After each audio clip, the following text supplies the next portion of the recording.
कौन थी वो? मैं 8 महीने की प्रेग्नेंट थी और अपनी डिलीवरी के लिए अपने मायके गई थी।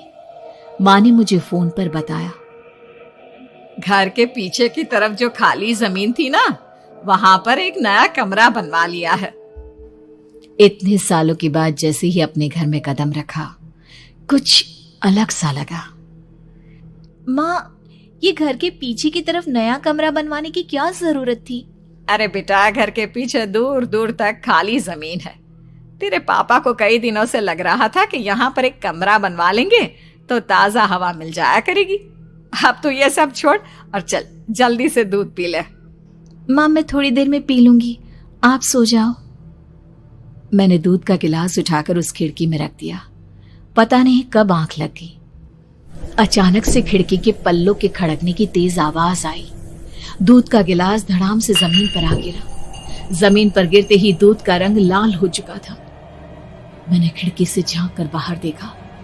चारों तरफ धुप अंधेरा था। उस अंधेरे की तरफ से कुछ आवाजें आ रही थी, जैसे छोटे बच्चे आपस में खिलखिलाकर मस्ती कर रहे हो।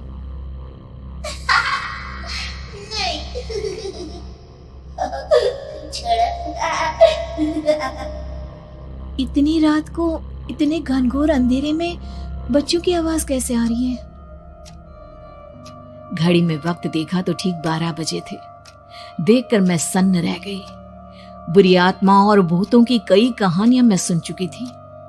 वक्त भी कुछ ऐसा ही था। ऊपर से मैं प्रेग्नेंट। सुना था कि ऐसे वक्त में अक्सर बुरी आत्माएं औरतों का पीछा करती है, तो क्या मेरे पीछे भी?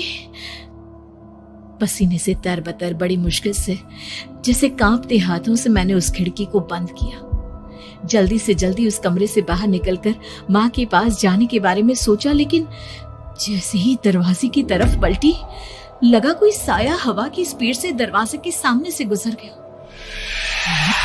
मेरे गले में अटक कर रह गई। मैं जोर से चीख कर माँ को बुलाना चाहती थी, लेकिन वो आवाज खुद मेरे कानों तक नहीं पहुंच पा रही थी। तो माँ तक कैसे पहुंचती? खिड़की के पल्ले एक बार फिर तेज हवा के झोंके से धड़ाम करके खुल गया और पूरी ताकत से मैं चीख पड़ी। जानती थी मेरी चीख की आवाज सुनकर कुछ ही सेकंड में माँ वहां पहुंच जाएगी, लेकिन ऐसा कुछ हुआ ही नहीं। मेरा कलेजा डर के मारे फटा जा रहा था। आखिर माँ ने मेरी आवाज क्यों नहीं सुनी? इतनी गहरी नींद में तो माँ कभी नहीं सोती। ठीक पीछे खुली हुई वो खिड़की।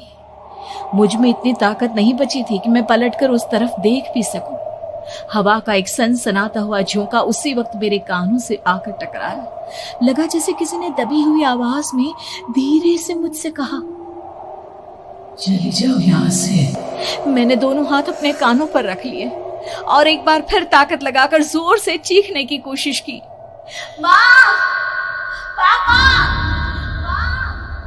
मेरी आवाज उस कमरे की दीवारों से टकराकर वापस मुझे ही सुनाई दे रही थी।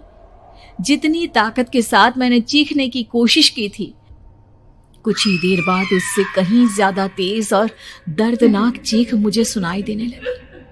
कि आवाज ठीक मेरे पीछे खिड़की से आ रही थी। वो आवाज मेरे कानों में पिघलते हुए लोहे की तरह गिर रही थी।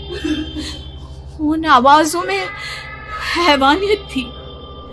वो आवाजें किसी इंसान की नहीं है, इतना मैं समझ चुकी थी।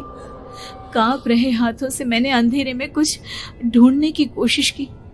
तभी अचानक मेरा हाथ बेड पर रखी टॉर्च पर पड़ा।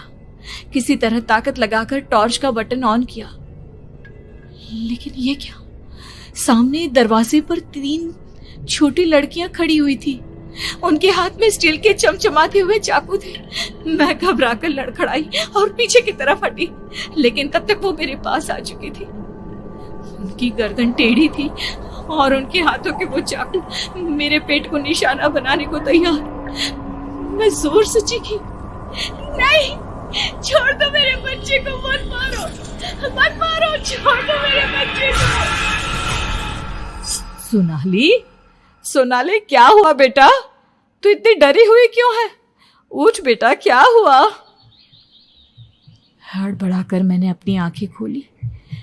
देखा तो दिन निकल आया था। माँ मुझे जगा रही थी। मेरा चेहरा पूरा पसीने से लथपथ था। क्या हुआ बेटा, तुमने कोई बुरा सपना देखा क्या? मैं अभी तक अपने पूरे होश में नहीं थी। वो मेरे बच्चे को मार देगी माँ, वो लड़की मेरे बच्चे को। मैंने घबराकर अपने पेट को छुआ। सब कुछ ठीक था। और वो दूध जो रात को यहाँ पर गिर गया था, उसका रंग लाल हो गया था।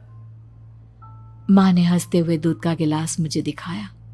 तुमने दूध पिया ही नहीं, पूरा का पूरा ऐसे ही रखा हुआ है। तुमसे कहा था ना सोनाली, सेहत के लिए लापरवाही ठीक नहीं बेटा। लेकिन मैंने तो सब कुछ अपनी खुली आंखों से देखा था। ये सपना कैसे हो सकता है? उम्मीद है कि आपको हमारी ये कहानी पसंद आई होगी।